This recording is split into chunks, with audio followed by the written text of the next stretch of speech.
Oi, estamos aqui na Universidade Federal de Santa Catarina. Agora caiu um ventinho sul, a chuva deu uma amenizada, o céu parece que está limpando. Vamos lá. Era pra te fazer assim.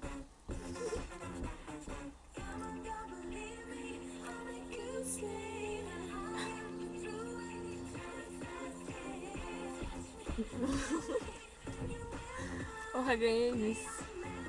Altos gatos. Então, hoje tá tendo campeonato no Riozinho, lá no Campeche, de kitesurf, onde o irmão da Jaque tá competindo. Daí, Magu.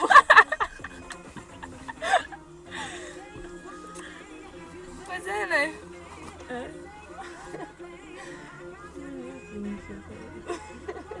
O tempo está abafado.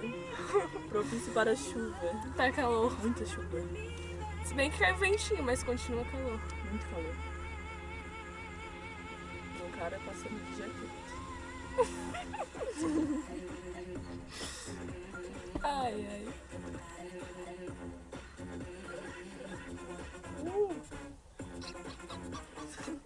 Sonzeira vai dizer?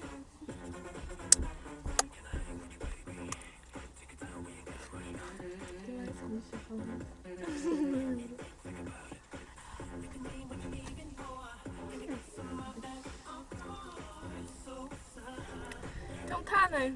A gente vai se despedindo porque não tem mais o que falar. Ah, sem contar que aqui tem muitos pés de goiaba. Assim, as goiabas são muito boas. Quando vocês puderem me visitar, Comem goiaba. comem goiaba. É muito bom. Fonte de vitamina B, G e Z.